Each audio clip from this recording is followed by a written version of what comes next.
Welcome to the College of Complexes. This is our 439th meeting since we started in February 2009. We put a speaker on every week, a different subject. We require a speaker to take a position on an issue or express a point of view. They have to be for or against something. We don't care what it is. We give the speaker up to an hour to make a presentation. If they go over an hour, we cut them off.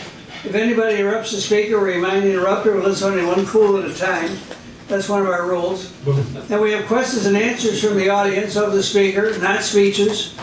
Then we have remarks, rebuttals. Everybody in the audience that wants to gets 5 minutes at the podium to respond to the speaker said for or against. The speaker gets the last word, gets a comment, and comment close the meeting. That's how it works. But before we introduce our speaker, we have time for announcements. Does anybody have any announcements? Now that they come on up here. No, I can't walk up there, but I have a quick one. My Christmas invitation, each of you has it. Please do not leave it on the table, though. If you don't want it, tear it up, take it with you, because obviously it has my address on it. Right. Everyone is I invited. think everybody in the world should come. I think everybody in the world should come. No borders. Do you have something to announce, Tom? Yes, I do. $1?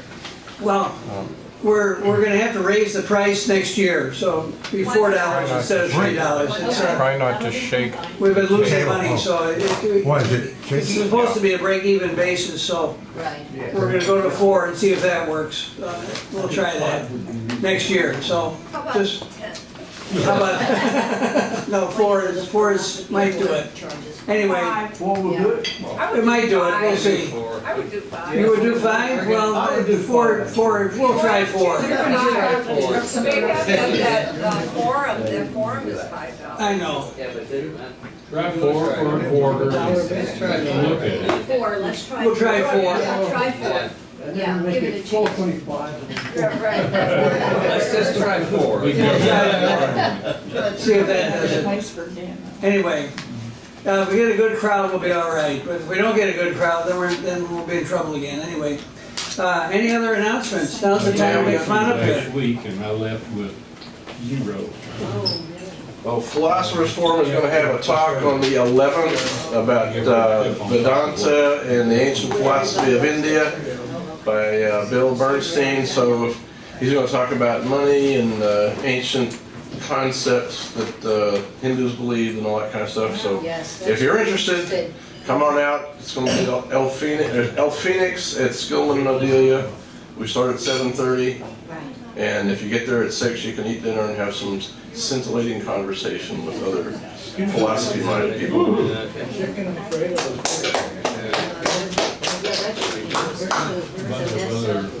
Any other announcements? Now's the time. Speaker, remember, hold your peace. I know you got to get it out of you if you got announcements to make. All right. Are there any new comments?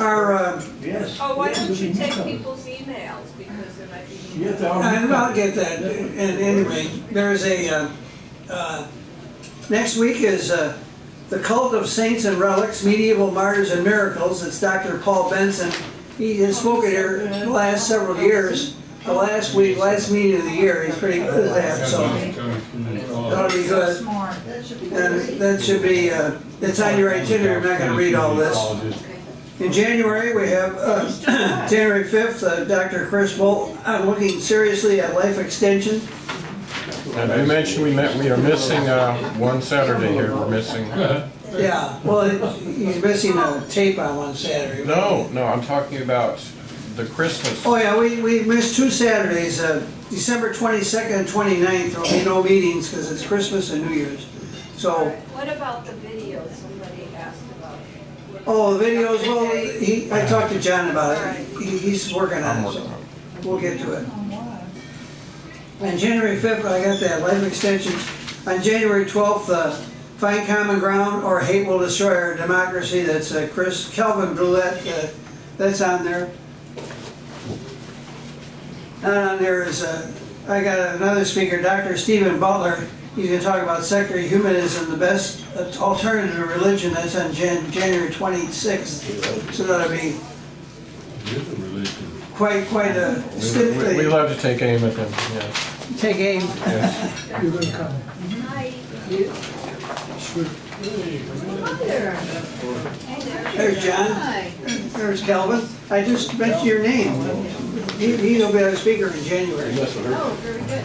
Anyway, speaking of the man, there he is. Hi, Calvin. How you doing? You know Calvin. Our speaker tonight is Jim Gatewood. He's going to talk about the JFK assassination. Was it a Mafia hit? He's an author. He's a historical Laurent. He's a co-founder of the Citizen Commission of the Assassination of President Kennedy and a Dallas history professor Emeritus at Richland College. He'll discuss how angry Dallas citizens whose relevant testimony was censored out of the Warren Commission report formed the Dallas Citizens Committee with the help of Attorney Charles Tessmer, who was inducted into the Texas Criminal Defense Attorneys Hall of Fame. He also argues that the Dallas Review Board was carefully crafted to allow only facts in making a report, and this is not theory, it is what happened. Jim will show who ordered the hit and why. He concludes with a warning from facts derived of the Mafia's continuing political impact. Jim will also bring books for those who wish to purchase same. So without further ado, please give a very, very warm welcome to Jim Gatewood.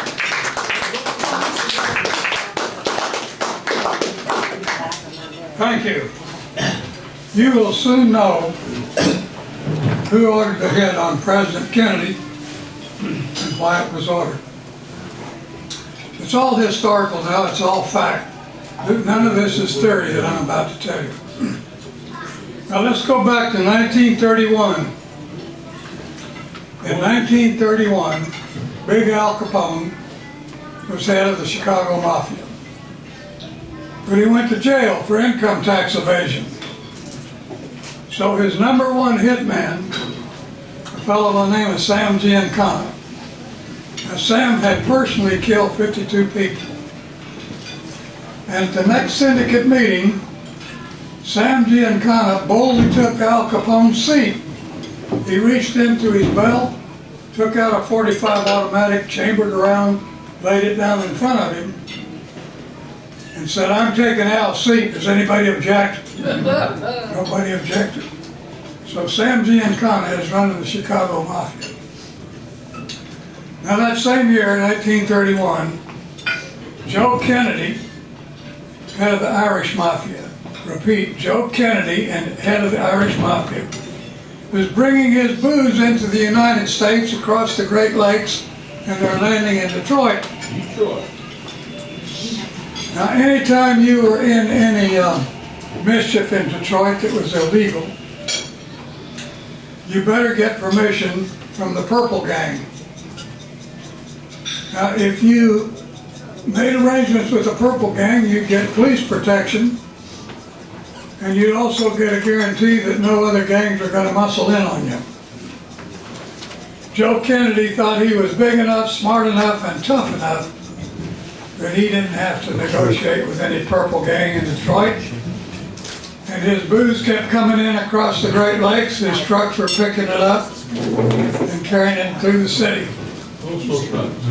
Now, when he refused to pay homage or do business with the Purple Gang, they set up a blockade.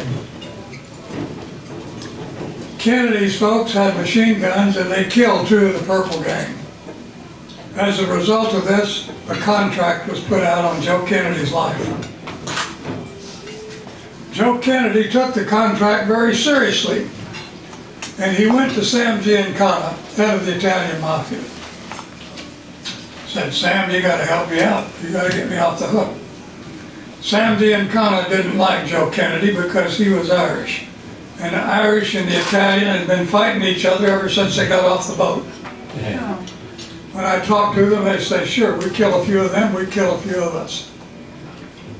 Anyway, Sam Giancana played capriciously with Joe Kennedy's life, but finally, he went to the Purple Gang and he said, "Think of the amount of money that would make you very happy." And they did. Then Sam Giancana went back to Joe Kennedy and he thought of the amount of money that he would make him very happy for brokering the deal. And he put these 2 sums together and he said, "Joe, this is what it takes to get you off the hook." The big Irishman coughed, he spluttered, he turned red in the face, he cursed, but he did pay. And believe me, he never forgot that. Now we have to fast forward to 1934. In 1934, Sam Giancana, the Mafia chieftain, has called a meeting in Chicago of all Mafia dons all across the nation.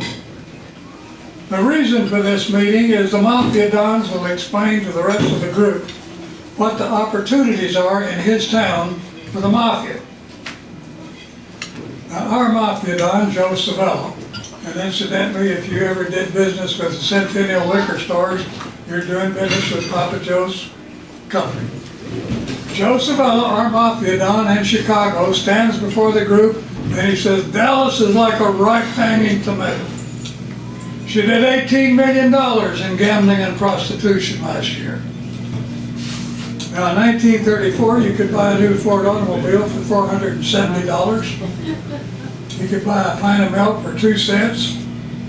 And that $18 million equated to today's inflated currency would be over $1,600,000. Dallas was taking in a boatload of money gambling and prostitution. Joe Savello continues. Within a 2-mile square area of downtown Dallas, there are 27 casinos. Dallas is known as the Little Monte Carlo of the Trinity. If you want to gamble, take a drink and get laid, Dallas is the place to come to. Now, he continues, he says, but now is not a good time for the Mafia to move on Dallas because Benny Binion is boss and he's smart, he's tough, he's got some killers on his payroll. Benny is paying the mayor of Dallas $60,000 a year, he's paying each city councilman $20,000 a year. He's got the chief of police and the sheriff of Dallas County on his payroll, a lot of the policemen and many of the deputies. Benny Binion controls Dallas with an iron fist. Now is not a good time to move on Dallas. Sam Giancana waited. In 1946, Benny Binion got a call from Meyer Lansky, head of the New York crime family in charge of syndicated gambling. In that telephone conversation, Lansky is telling Binion, we've just come out of a meeting with a young senator by the name of Estes Kefauver. Senator Kefauver has presidential aspirations and wants the Mafia to help him with our finance and with our influence to help him get nominated as a presidential candidate on the Democratic ticket. Now the senator was a stand-up guy. He told us right up front, he said there is going to be an inquisition into organized crime and gambling, and it will be stomped out in all the major cities. So we bargained with the young senator. We said, Senator, if you will find us one state in the United States where we can ply our trade legally, we will back you with our finance and with our influence to get on the presidential Democratic ticket nominated for President of the United States. The young senator did his homework and he found out that the state of Nevada was already licensed for gambling. He saw to it that that license was grandfathered, and the mob did back him financially and with their influence to be nominated as president on the Democratic ticket for the 1950 election. But those of you that remember your history remember that Adlai Stevenson got that nomination, and that Estes Kefauver accepted the vice presidential nomination. And these two men running on the Democratic ticket had the misfortune to run against Dwight Eisenhower. And of course that was a landslide election. But the Mafia did move all their action to the state of Nevada. Now in this telephone conversation, where Meyer Lansky is telling Benny Binion this is going to happen, he says, Benny, I don't know what you're going to do, but I'm going to take all my money I can get my hands on and buy real estate in 2 cities in Nevada, Reno and Las Vegas. Benny didn't have to be told twice. He put $2 million in the back end of his Cadillac automobile and left Dallas. He bought a seedy little nightclub there. put carpeting on the floor, air conditioned it, put a giant horseshoe out front and painted it gold, and called it the Horseshoe Casino in Las Vegas. The first 11 years Benny Binion was in Las Vegas, he did 57% of all the business. His casino was the only place in the Northern Hemisphere where you could get a no-limit bet, and he was taking in $400 a minute, open 24 hours a day. That's where he got the money to buy a 200,000-acre ranch in Wyoming from none other than H.L. Hunt right here in Dallas. Whoa. And wouldn't you know, they struck a lot on the plate. Anyway, Benny Binion has left Dallas, and what that means to the assassination is that the back door to the Dallas underworld has just swung open. Now Sam Giancana, the Mafia chieftain in Chicago, sees his opportunity to move on Dallas. He sends two mafioso chieftains to Dallas from Kansas City, Paul Roland Jones and Jack Nappy. They approach the newly elected sheriff, Steve Guthrie. They say, "Sheriff, the deal is this. You get $50,000 up front, and we're going to pay you $5,000 a month. We will guarantee you can be sheriff of Dallas County as long as you want to be. All you have to do is turn your head and look the other way when it comes to gambling, prostitution, and narcotics." But the newly elected sheriff, who was a World War II veteran and an ex-Dallas policeman, turned the tables on these Mafia chieftains. He bugged the meetings. As a result of this, these two men were put in jail. Sam Giancana, the Mafia chieftain in Chicago, waits, and then he plays his second card. He sends Jack Ruby to Dallas. Ruby is instructed to bypass the hard-nosed sheriff's department and buy up honky-tonks and taverns and turn them into sparkling strip joints here in Dallas, places of distribution for gambling, prostitution, and narcotics. Ruby's first acquisition is the Silver Spur Club. Then he buys the Sovereign Club. Then he buys Hernando's Hideaway. Then he buys the Vegas Club on Oak Lawn.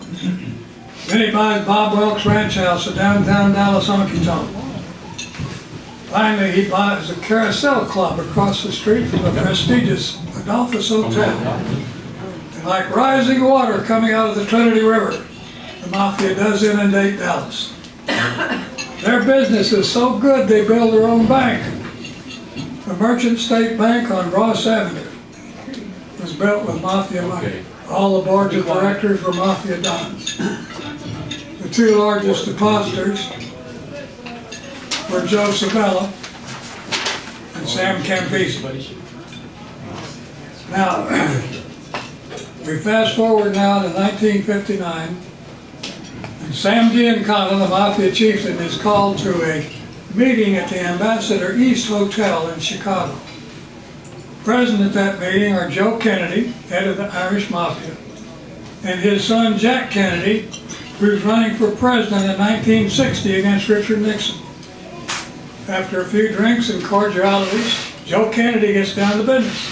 He says, "Sam, the reason we called you up here this afternoon is because my son Jack is running for president, and we want the Mafia's support financially and with your influence to get Jack elected."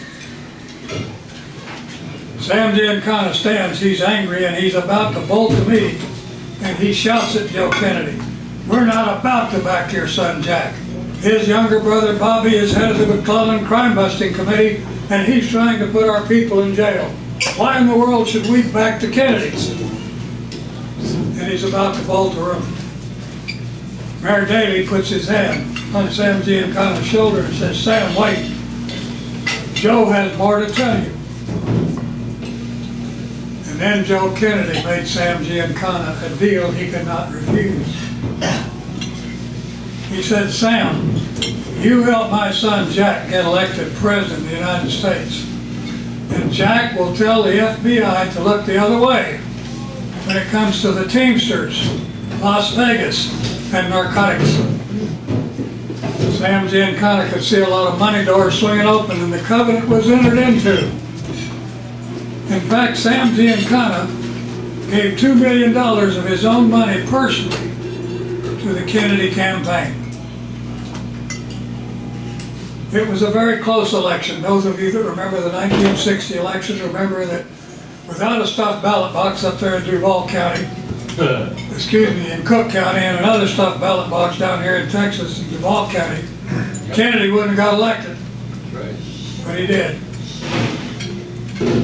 And what did the Kennedys do right after they got elected? They made Bobby Kennedy the Attorney General of the United States, and he re-entered and ratcheted up the Inquisition into organized crime, thereby double-crossing the Italian Mafia. Mafia dons all over the nation are screaming at Sam Giancana, "You have got to do something about Bobby, he's trying to put me in jail." Sam Giancana flew from Chicago to Washington to confront Jack. Jack said, "Not to worry, Sam. This is just political window dressing. We're not really going to put anybody in jail." Sam Giancana went back to his office in Chicago, and that's the word he put out on the street. That's what the president told him. But it was only 6 weeks later that J. Edgar Hoover, who hated the Kennedys just as much as the mob, brought Sam Giancana a taped telephone conversation. In this taped telephone conversation, we hear Bobby Kennedy, the Attorney General of the United States, telling his brother Jack Kennedy, the President of the United States, how he loves to see these guinea grease balls sweat. He said, "Big brother, I have indictments against 261 Mafia dons all across the nation, and a hit list of 2,800 crew. With just a little luck, we're going to wipe the Mafia from the face of the United States during your administration." Sam Giancana, the Mafia chieftain, turned the recording off, and he turned to his brother Charles Giancana and said, "I'm going to send the Kennedys a message they will never forget." Now at this juncture, I must tell you, the Dallas County Assassination Review Board had everything from the Dallas side of the assassination filed. We got a big break in 1979. July 19th, 1979, Sam Giancana, the Mafia chieftain, was murdered. He was murdered the night before he was to testify in front of a senatorial crime investigating committee that the CIA was taking a 10% scam on all Mafia drug money in the United States. But he never got to make that statement. His younger brother Charles Giancana was furious. He knew it was a CIA hit. He also knew if he made any waves he'd get hit, so he kept still. But in 1998, he was diagnosed as having terminal cancer, and he sang like a canary. And we've got that in writing in our files. So on downstream, when I refer to the Mafia's plan, or when I talk about what happened from the Mafia side of the table, that's where the information comes from. It is not theory, it is what happened. We have it in our files. Now, the Mafia dons from all over the nation have just been screaming at Sam Giancana. You've got to do something about Bobby. Sam Giancana called a meeting in Miami, Florida at the Fontainebleau Hotel. All Mafia dons from all over the nation were there. At the beginning of the meeting, Carlos Marcellus, the Mafia don from New Orleans, the Kingfish, was pounding on the podium. "I want Bobby Kennedy dead, dead, dead." Sam Giancana stood from the ranks and said, "No, no, Carlos, we cannot kill Bobby. Because if we kill Bobby, this will just make Jack angry and he'll get some other Ceylon as Attorney General. He'll turn up the heat and we'll be even in more trouble. But if we take out Jack, then with our friend Lyndon Johnson as President of the United States, all our problems will go away." For this, Sam Giancana got a standing ovation, and that motion carried. And it was only 3 weeks later that Fidel Castro came on worldwide TV, and he said, "I know the CIA has issued contracts to have me assassinated. And I want the President of the United States not to sleep well in his bed tonight because I will hit back." When Sam Giancana, the Mafia chieftain, heard this, saw it on television, he and Castro conspired. Castro agreed to give retirement and luxury for whoever the shooter was, whoever the assassin was of the President of the United States. Castro said he could live in Cuba for the rest of his life, he and his family, in luxury, in retirement, as an advisor on my military cabinet. Hanging up the phone, Sam Giancana called Dallas. Jack Ruby, get hold of the kid. The kid, of course, is Lee Harvey Oswald, and I want to explain this. The morning after the assassination, the Dallas Morning News came out and said a non-communist, Lee Harvey Oswald, murdered the president. That's exactly what the Mafia wanted the Dallas Morning News to say. Here are the facts. Lee Harvey Oswald was born in New Orleans, Louisiana. He was born in a Mafia crib. His father was a lieutenant for Carlos Barcelos, a big-time bookie. His father was killed 2 months before Oswald was born. The brother, Oswald's uncle, who also was a lieutenant for Carlos Barcelos, went to Carlos Barcelos, the Mafia don in New Orleans, the Kingfish, and asked that he be Lee Harvey Oswald's godfather. Now, as a result of this, Lee Harvey Oswald he and his family got financial perks. For instance, when Lee Harvey Oswald was in high school, the mob gave him a job in their casinos in Havana. He was a stepping fetch. This is where he first met Jack Ruby. The two men became fast friends and later roommates. Yet when the Warren Commission asked Jack Ruby, "Do you know Lee Harvey Oswald?" He said, "Lee Harvey who?" What would you expect from a Mafia don? Now,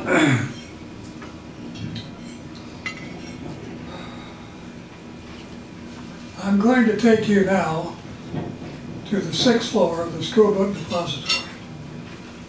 The date is November 22nd, 1963. It's 12:30 in the afternoon. Over in that corner of the room, there is a wall of school book cartons. You cannot see what's behind that wall of cartons. What is behind that wall is Lee Harvey Oswald. He's holding a surplus Italian Army rifle with a 4-power scope on it. Now that 4-power scope means that anytime he looks at his target, he's 4 times closer. Oswald is looking out the window down on Elm Street, only 68 yards away, the killing zone through which the presidential motorcade must pass. But there's another man behind that wall of school book cartons. He looks just like Lee Harvey Oswald. He's a Lee Harvey Oswald lookalike. He's a Cuban freedom fighter. His name is Manuel Rivera. He's Oswald's spotter. Every sniper has a spotter. Down on Houston Street, at the intersection of Houston and Main, is another Cuban freedom fighter. And he's holding a black umbrella. He's looking up Main Street and he is watching for the presidential motorcade. When he sees it coming, he raises and lowers the black umbrella once. Manuel Rivera, the spotter, says ready on the left. Oswald, the shooter, flips the safety off the rifle and says ready on the right.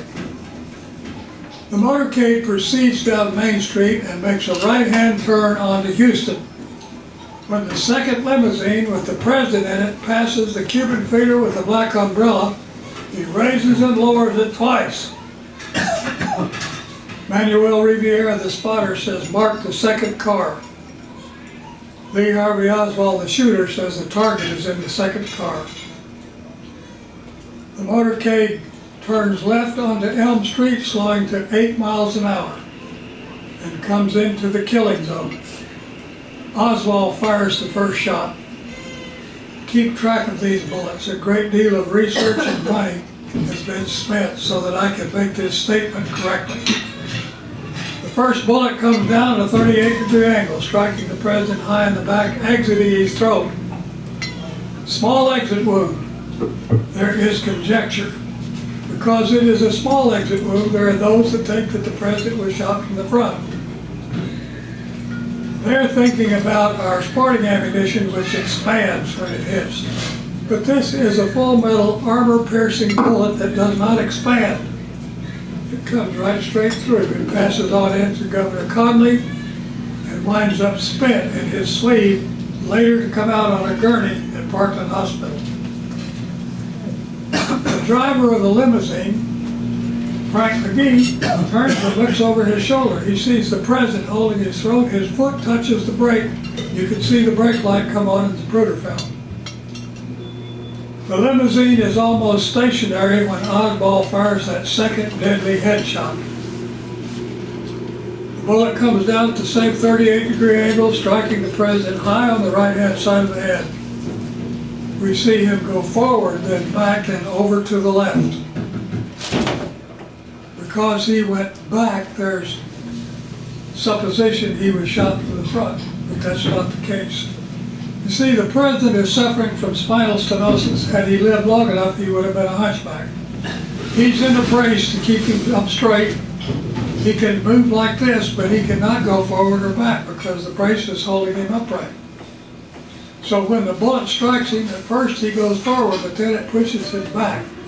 Now, because Jacqueline had reached up with her hands when she saw the president holding his throat to help him, when his head explodes, she jerks back and it pulls him over to the left and out of sight. This second bullet lodges in the lining of the windshield of the limousine. There's a picture of this bullet in the limousine's windshield lining in our book. That's 2 shots.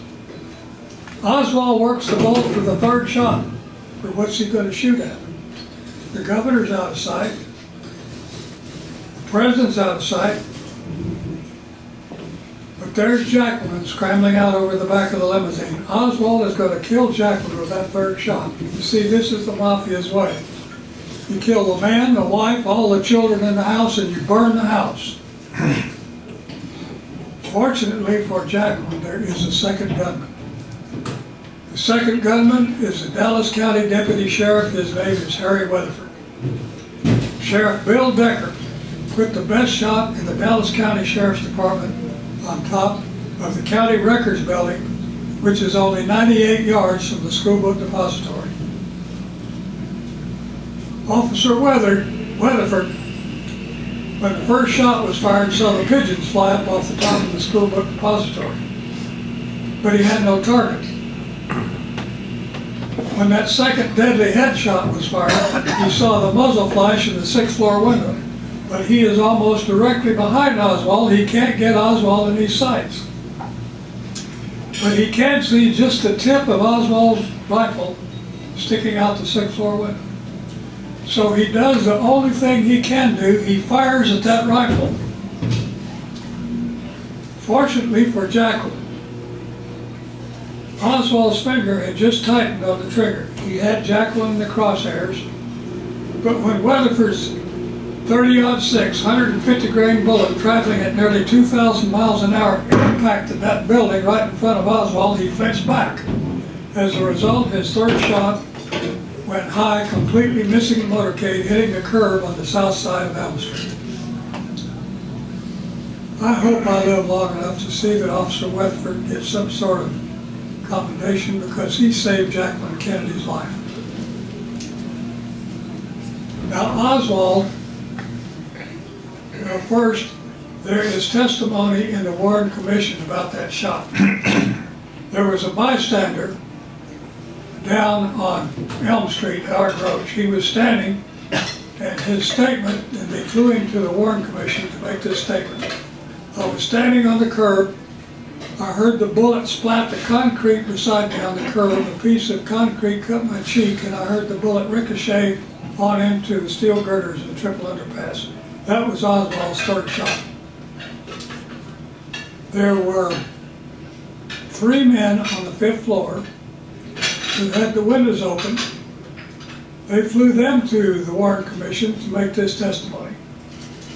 We heard what we knew was gunfire coming from the 6th floor.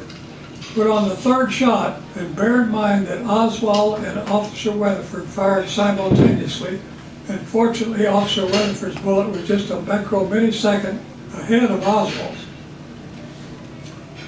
These 3 men are saying, but when the 3rd shot was fired, mortar and dust came down into our hair. Now Oswald shooting out the window is not going to make mortar and dust come down into their hair. That 30-06 bullet, traveling at almost 2,000 miles an hour, hitting that building, it knocks some mortar and dust loose. This testimony is in the Warren Commission report. Now Oswald, realizing that his location has been determined by an anti-sniper team, puts the rifle down and pulls book cartons over on it. And he starts down the stairs. He gets to the 2nd floor and he hears footsteps coming up. He ducks into a break room. He goes to the Coke machine. He's putting money in the Coke machine. Now this testimony is in the Warren Commission report. Officer Marion Baker with the Dallas Police Department comes in. He sees the young man at the Coke machine. His pistol is drawn. He points it at Oswald and says, "Hey, you, come here." Officer Baker told the Warren Commission, he said, "Oswald turned and looked at me. He was cool as a cucumber. He did not say a word." Officer Baker said, "I asked William Truly, the building superintendent behind me, does he work here?" The building superintendent said yes, and we went on upstairs. Oswald went downstairs and waited right inside the front door of the school book depository. What he's waiting on, there is a man behind the picket fence on the grassy knoll with a handful of firecrackers. Now he's waiting for the 4th limousine to come by, because the Vice President, Lyndon Johnson, is in the 4th limousine, and when that's even with the grassy knoll, he drops the firecrackers over. Everybody turns and looks at the firecrackers. Oswald walks right out the front door. He's supposed to be picked up by a Nash Rambler station wagon driven by 3 Cuban freedom fighters. They were there, but their timing was off because the streets were blockaded and there was a lot of confusion. So Oswald missed his ride. So he went to Plan B. Plan B was, Oswald, if you miss your ride, catch a cab, get to your rooming house on Beckley Street, then walk the 5 blocks to Jack Ruby's apartment house. The station wagon will be waiting there for you. That's your safe house.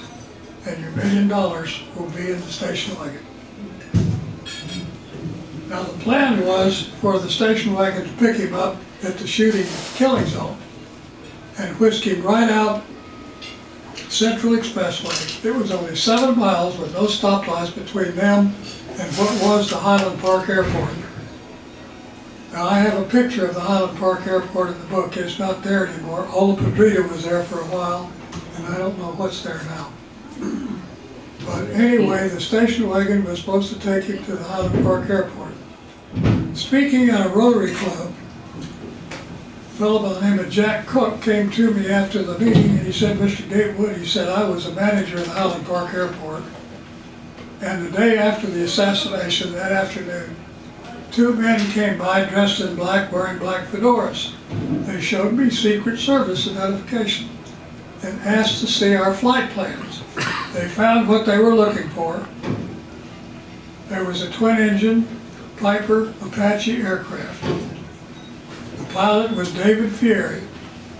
The flight plan designation was Savannah, Cuba. There was 1 passenger, Lee Harvey Oswald. Somehow, this didn't make its way through to the Warren Commission report, but it happened right here in Dallas, and we got it. Anyway, these 2 Secret Service men, supposedly, I suspect they may have been Mafia. They asked if they could take the flight plan. Mr. Cook said, "No, that's government property, but if you get a warrant, you can have it." They said, "Fine, we'll be back tomorrow with a warrant." That night, there was a fire at the airport. But the flight plan was not destroyed because it was in another cabin. The next night, there was another fire. This time, it was destroyed. Now, You know the story about Lee Harvey Oswald. He was intercepted by Officer J.D. Tippit. J.D. Tippit got a radio dispatch. He was cruising in Oak Cliff. That was his territory. Radio dispatch said there'd been a shooting on Elm Street, and it described Lee Harvey Oswald because there were 21 employees at the school book depository. He was the only one missing. Officer Tippit saw a young man walking very briskly in a hurry, and he fit the description, so he stopped him. As a result, Oswald had a snub-nosed .38 revolver in his pocket, and he shot Officer Tippit 5 times. And as Tippit fell to the ground, he put the 6th shot in his head. There were 8 eyewitnesses who saw this, and they later identified Lee Harvey Oswald in the police lineup. As you know, he was captured at the Texas Theater. Sam Giancana, the Mafia chieftain in Chicago, is furious because if Oswald testifies, the Mafia empire will implode. So he gets on the phone to Jack Ruby, the Mafia don in Dallas. The message is simple. Ruby, you either take Oswald out or else.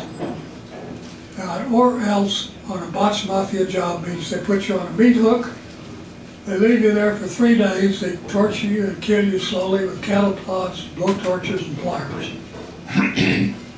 Jack Ruby's roommate said he was very nervous after he got that phone call that he went into the bathroom and threw up. And the final facet of the story comes from Malakoff, Texas. I was speaking down there to a retirement group, and this lady came to me after my presentation. She said, Mr. Gatewood, for over 40 years I've carried something that is frightening, it's bothered me, I've known that I should be brief and tell it to someone, but I didn't know who to trust. I don't trust the police, the FBI, the CIA. I just didn't know who to trust, but when I heard about the Dallas County Assassination Review Board, made up of people who are not self-serving, who have no interest other than to find out what happened, I know this is the place who needs this information. He said, I was the apartment house manager where Jack Ruby lived.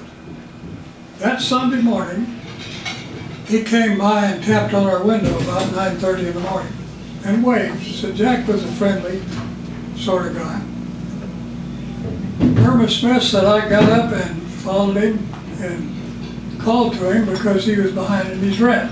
He apologized, reached into his pocket, took out a large roll of money and paid me exactly what he owed me.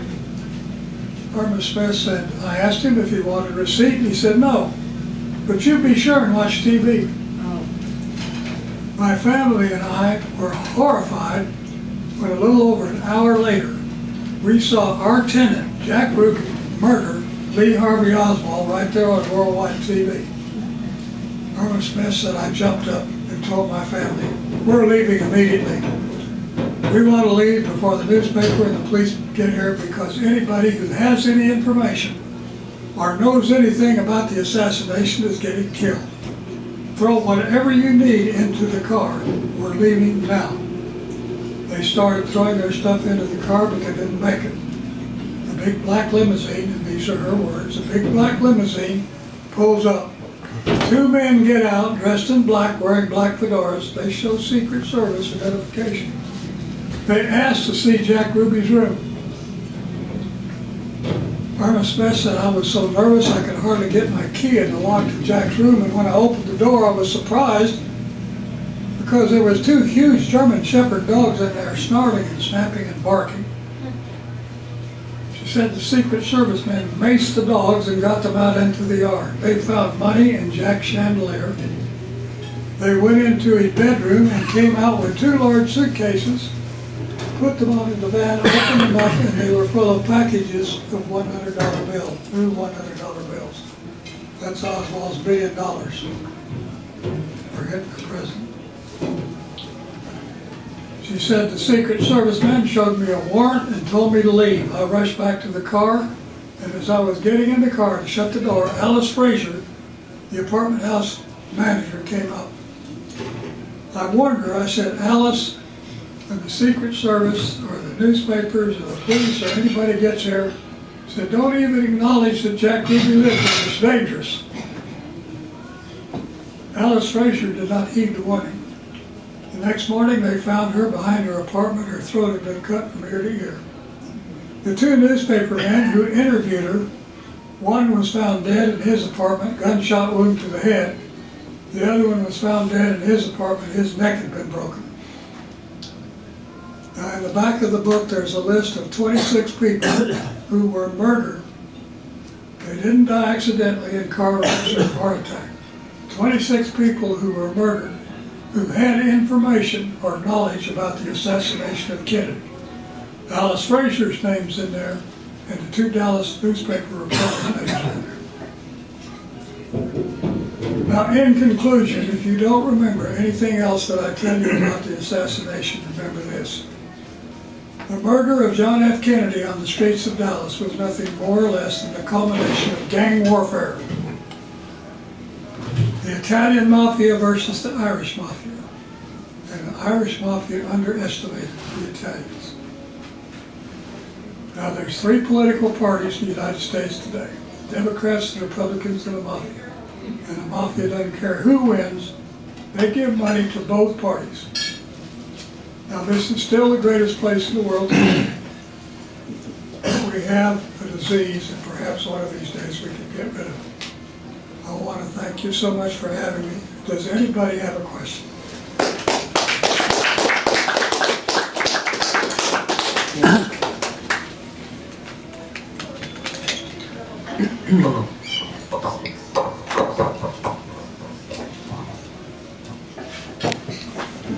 You mentioned the Purple Gang earlier. What's the Purple Gang?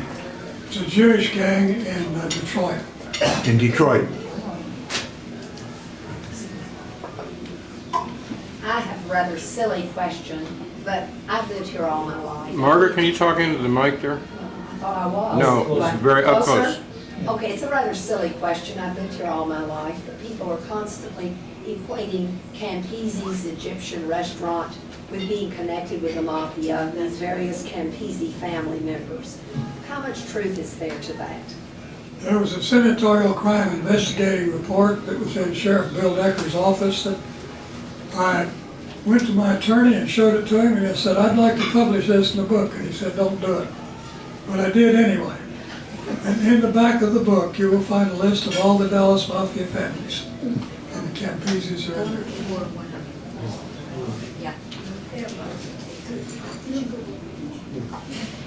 I just had a question about, is there any connection with, when they had, didn't the Mafia have casinos in Cuba? And was there some connection with the president back then? No, the president wasn't involved at that time. Oh, was he later?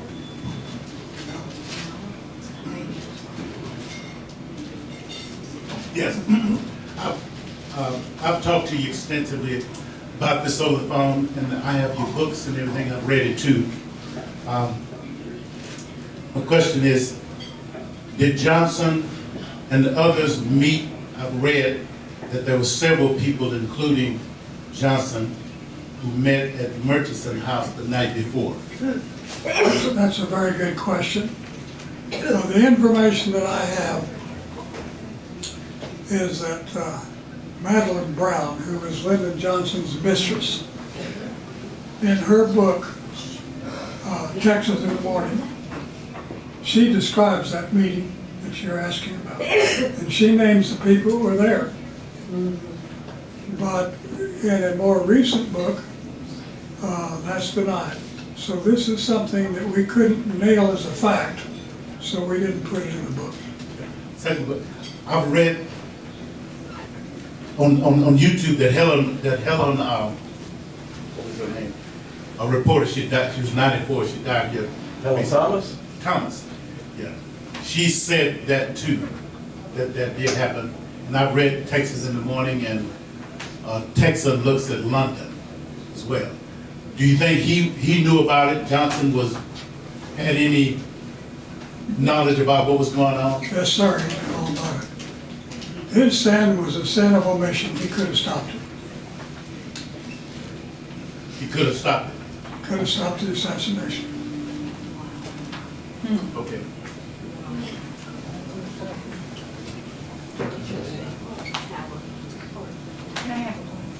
Is there, I read somewhere that there was a story about where Bobby Kennedy had a Mafia Don picked up and stuck out in a desert somewhere. Have you heard anything about that? He had a Mafia Don. It was a Mafia Don that, and I can't remember what his name was, but that Bobby Kennedy had him picked up and put out in a desert somewhere. Yes, that was Carlos Marcellus. Bobby Kennedy had the FBI pick him up on the streets of New Orleans. He didn't have time to go to the bank, get money, pack his bag or anything. They took him and put him on a government plane and flew him to Guatemala City. Now, the reason they flew him to Guatemala City was because that's where his birth certificate showed he was born. And he was actually an illegal immigrant in his country. Now, that's why at the meeting in Miami, Florida, he's pounding on the podium saying, I want Bobby Kennedy dead, dead, dead. He's very angry at Bobby.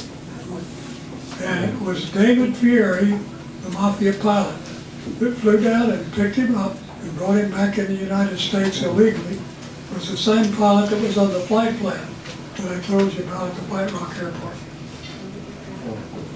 Yeah, what happened to Sam Giancana then? Sam Giancana was murdered on July 19, 1975. And high on the suspect list is the CIA because Sam Giancana was going to testify the next morning at a senatorial crime investigating committee that the Mafia was taking a 10% skim, was giving a 10% skim to the CIA on all Mafia money, drug money.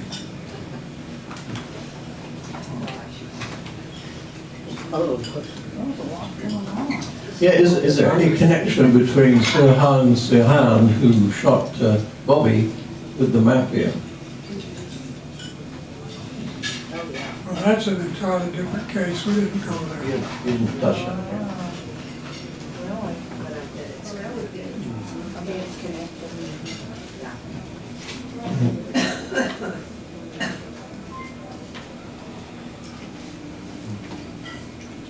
Was there any connection whatsoever with the Mafia and the casinos in Cuba? Oh, yes. And why they were run out of Cuba? Yes. Okay. Yeah, but how did they? Castro is the one that closed the casinos in Havana. Now, it was the mob's intention that after the assassination, they would tip off the FBI. They would tell the FBI that Oswald was the killer of the president and that he was now in Fidel Castro's military cabinet. The FBI would, of course, arrest Oswald, and Castro would be thrown out of Cuba. This was the Mafia's perfect plan, because if they could get Castro out of Cuba, now they can reestablish their casinos and drug routes coming out of Cuba. Thank you for that question. What happened with Oswald's double, do you know? Yes. He wound up in Mexico very, very rich. So are you in touch now with the Mafia anywhere? I hope not. Yes, two quick questions. Do you think the mob is still the most dangerous criminal organization in the country today? And the individual Mac Wallace, who's allegedly Johnson's hitman, I've been trying to trace him. I haven't been able to find out where he was on the day of the assassination. But do you have any information about him? Do you think he was around? He was that second set of fingerprints that was found in the book depository was allegedly Malcolm Wallace. But a recent book by Joanne Mellon called False Name Bargain, which is about Johnson's relationship to Malcolm Wallace, and allegedly he was Johnson's hitman. Do you know Malcolm Wallace, or was he anywhere in the mix of all of this stuff? We were familiar with those fingerprints. That's all there was. There were no witnesses.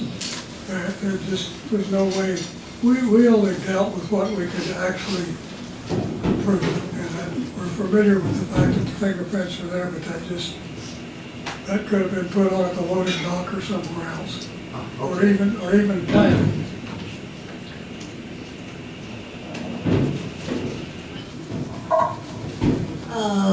A very knowledgeable friend told me somehow he was related to someone that knew a lot about LBJ, and when he wanted somebody gone, he said, well, he's got to go. Are you familiar with a lot of information about LBJ? Evidently, he disposed of a lot of people. Well, we know of 8 people that he had hits on. One of them was his sister. Wow. His sister was alcoholic and a dope addict. She wouldn't keep her mouth shut. She had parties in her home, and she'd talk about what she'd do about LBJ, and she was warned several times to keep her mouth shut, and she just wouldn't do it, so he had her whacked. Do you really think that bullet just fell out on its own onto that gurney in the hospital? Well, it's the same caliber and had marks on it and been fired. We were satisfied with the evidence. I've never heard of a bullet just falling out of the body. Well, it had been through 2 bodies and quite a bit of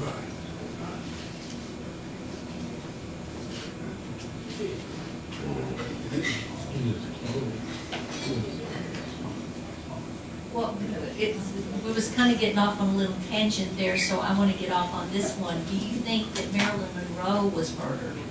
Yes. By? And by whom?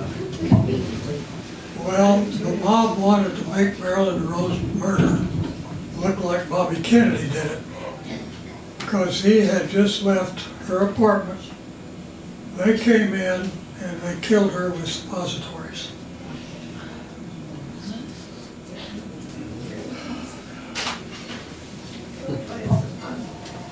Do you have any thoughts on the death of Dorothy Kilgallen?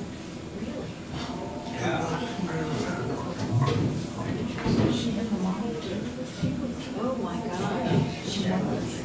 I think we're out of questions. Any questions? That's it? You can sit down. Thank you.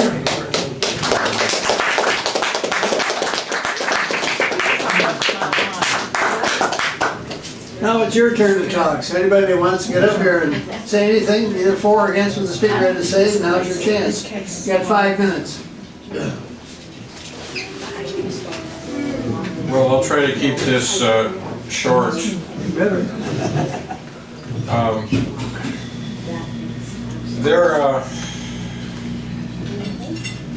There was a movie, I don't remember if it was Murder on Orient Express or what, something along that genre, where it turns out everybody was in on the murder. That's right. Orient Express. And Agatha Christie. I actually knew one of the maids for the Murchisons, and she talked about that party that night. And that definitely would have represented a second witness. I'm sorry, she's passed away now. Of course, so has Madeline Brown, which I also met. This has CIA all over it as well. And we also have the testimony of the senior Hunt. St. John Hunt talks about his father giving him a deathbed testimony about how he managed the assassination. So there are all kinds of links there to CIA as well. It's with the Kennedy assassination, I don't think you can confine it to just one narrative. I realize the speaker seems to have done that. And I'm not discounting the mob connection whatsoever, but there are just so many other angles on the. I mean, everybody wanted the Kennedys dead, and even if you explain the JFK assassination, when you look at the Robert Kennedy assassination, you've got MK Ultra mind control with Sirhan Sirhan. You've got known CIA hitmen on surveillance footage leaving the hotel there. So you've got all these different elements that connect to the CIA. So I'd say it's more a question of who is first in line. And I'd also want to bring up the fact that I believe I understand that the bullet found on the gurney was in fairly pristine condition and not consistent with going through several bodies.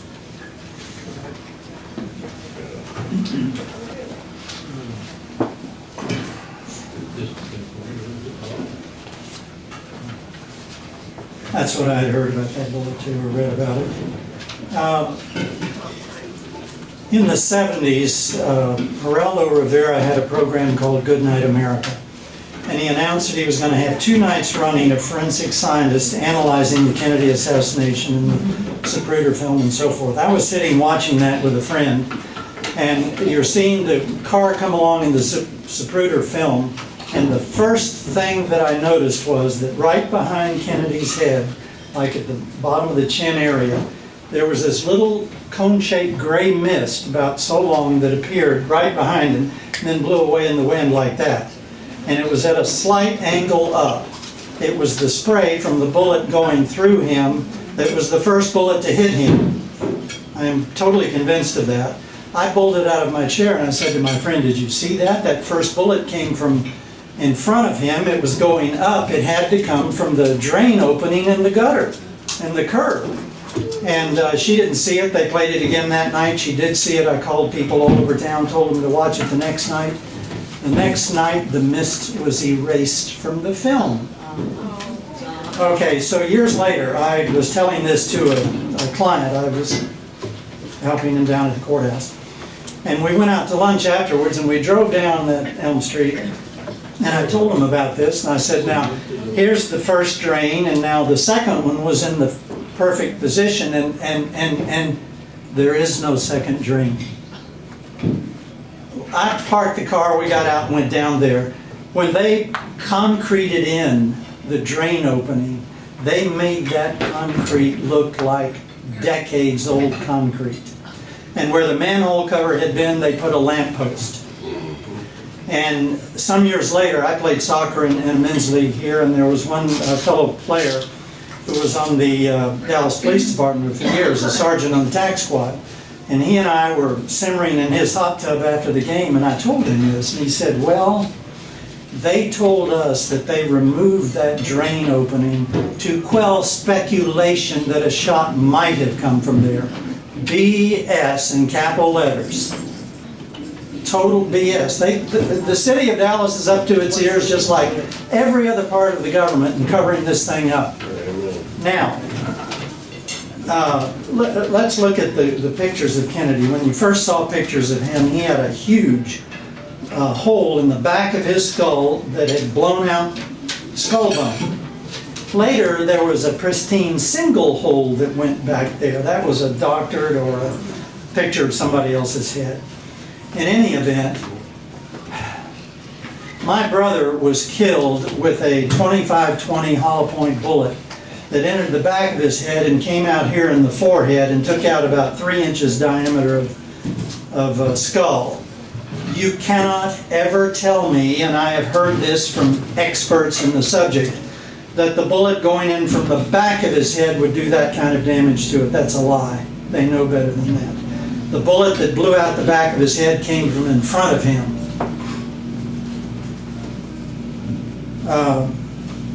Who was the guy that had the little museum down here on Kennedy assassination for years?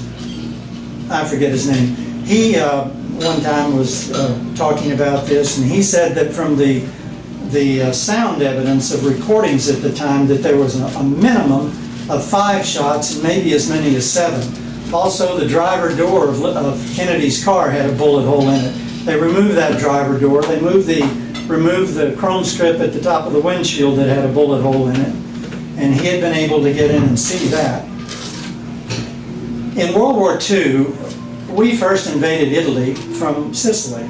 And the OSS, which became the CIA, knew that we needed organized resistance against Mussolini. Well, who was that going to be? The Sicilian Mafia. And the two of them have been just like this ever since. The Sicilian Mafia and the CIA have been together all of these years. Kennedy one time was in a Joint Chiefs of Staff meeting, and those generals were talking and saying, you know, we could have a war with Russia, and well, 20 million people on both sides would probably be killed, but we'd win.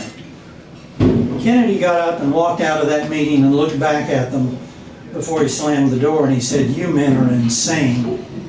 And when he stopped the air cover for the Bay of Pigs invasion that the CIA was doing because the Mafia wanted their casinos back in Cuba, that really riled the CIA and the Mafia. So that's another incentive. Plus, months before his assassination, he had announced in a talk he was giving at a college that he intended to abolish the Federal Reserve, put us back on a constitutionally authorized gold-backed or asset-backed currency, and there were $2 bills printed at that time that were Treasury notes, not Federal Reserve notes, that would have had no interest on them because the government produces them themselves and doesn't have to borrow it from a private bank. That, I think, was enough to get him killed right there. Plus the Mafia, plus the generals, they wanted that war. Kennedy then later picked up the telephone and called Gorbachev, I think it was Gorbachev at the time, and made a deal where that he removed all the missiles from Cuba and we agreed we would not invade Cuba. And that prevented that. Khrushchev. Khrushchev, yeah.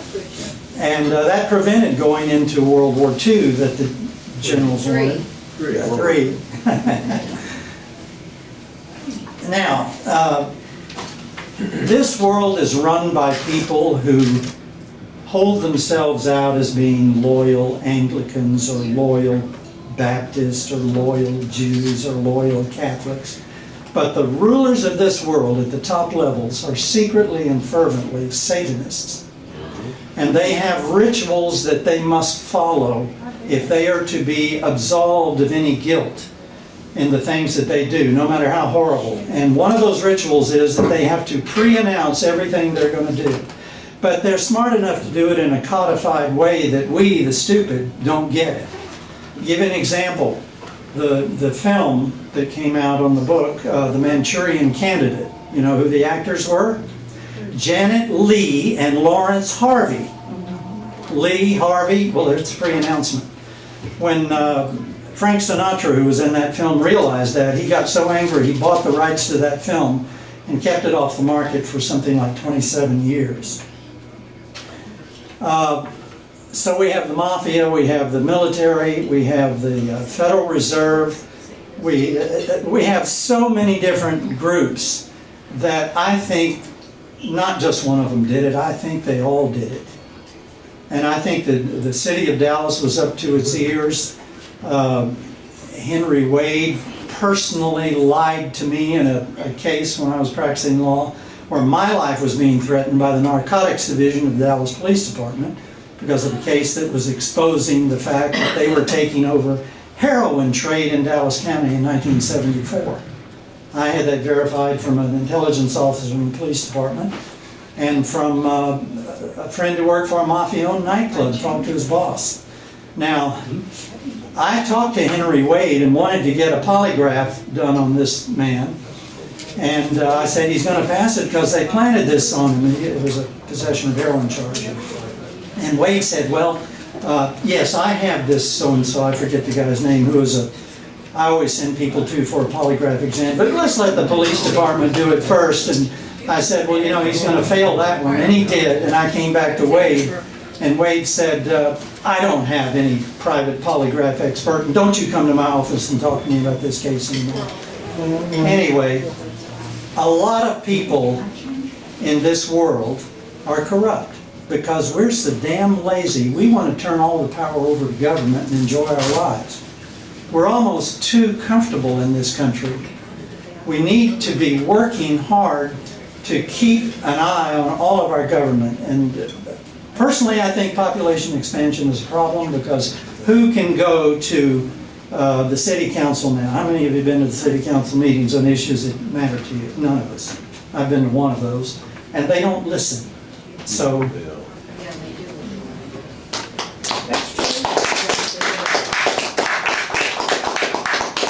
I have to leave while I've got a ride, but please take your invitation. Years ago, but I don't leave was them on the table. listening to Just a moment here.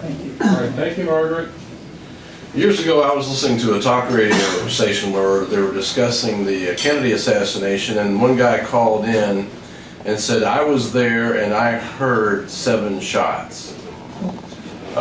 So here's a witness that was there and heard 7 shots. There's no way in hell Lee Harvey Oswald fired 7 times. And I don't think Lee Harvey Oswald actually did anything other than be there. But the fact is, the JFK assassination, when you analyze it, was actually a coup. It was not just an assassination. You can make a case that the Mafia did it. You can make a case that the CIA did it. You can make a case for probably the Freemasons doing it. You can make a case for a whole bunch of different groups or people killing John Kennedy. But the bottom line is our country changed when JFK was assassinated. JFK was actually doing some things that we would like to be done, like printing our own money without the Fed. I remember when I was a kid seeing United States notes that were printed in black with a red little seal on it, and it said United States note, not Federal Reserve note. And those circulated for a number of years. And that was debt-free money. There's a lot of things connected to the JFK assassination. I think there's 2 conferences that happen in Dallas every year in November, which means they just happen probably, where people are discussing this thing and have been investigating it virtually ever since the assassination. And we're not to the bottom of everything yet. Allen Dulles, who was a very wicked man, ran the CIA and basically ran Eisenhower's foreign policy while Eisenhower was there, and Allen Dulles didn't like JFK because JFK wasn't going along with Allen Dulles doing whatever he wanted. Allen Dulles thought he ran the world, basically. Very proud man. But anyway, there's a whole lot of connections to the JFK assassination. We're probably not going to get to the bottom of it ever, except that we know that it was a coup, and it was run by the deep state, whichever actors you want to pick. The Mafia's involved, CIA's involved, all kinds of people are involved. And we as Americans need to demand the release of all of the information that the CIA is holding pertaining to the JFK assassination.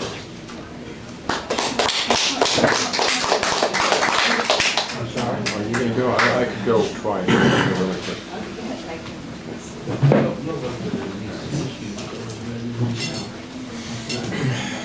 I've been in so many JFK conferences, I forget these things. In 1997, I interviewed Colonel W. Craig Roberts.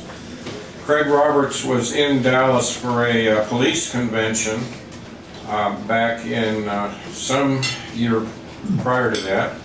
And he, just out of curiosity, went up to the 6th floor book depository, looked out the window, and knew as a sniper that he couldn't have made that shot.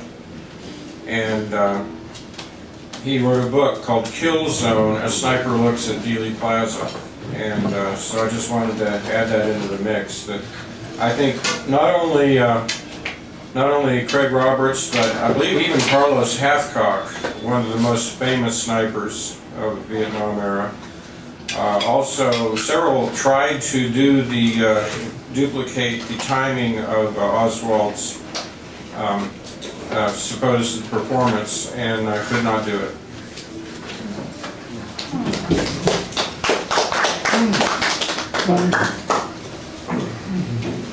I guess I'm the last one standing. I want to thank our speaker. I think he did a terrific job here tonight.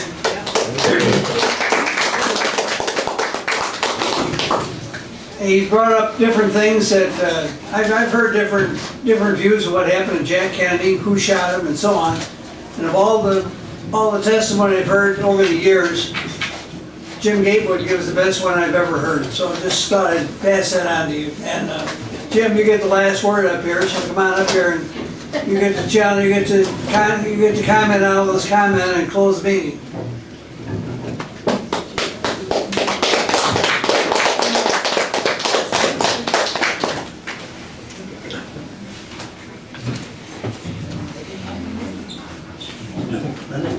Who wasn't involved in Thank you. I wouldn't discredit anything anybody has said because we'll never know for sure. All I can say is that a great deal of research, money, and time was spent putting together facts as they were filtered out. And the Attorney Charles Tessmer was adamant about the fact that we're not going to put anything in that we can't back up. And there are some questions that are still pending in my mind. One of them is the parade route. The other one, there was a police motorcycle radio, or somebody's radio, was jammed open just as the motorcade turned onto Elm Street and came into the killing zone. The radio was jammed open, so a recording was made at the police department of all the sounds. These sounds were shipped to Philadelphia, where there's a forensic sound company. Their main thrust is to take old records and take out the cracks and the pops, and you got a brand new record they put on a disc. They did that with the sounds from the Dallas Snyder Plaza shooting, and they came up with 4 shots, and the third and fourth shot were so close together, had they not had a sound forensic device, they couldn't have told them apart. And there is a section in the book that explains that, where it came from and so forth. And as I say though, we never dispute anybody's opinion of what they think happened, because of course that's a great deal of research. Thank you so much.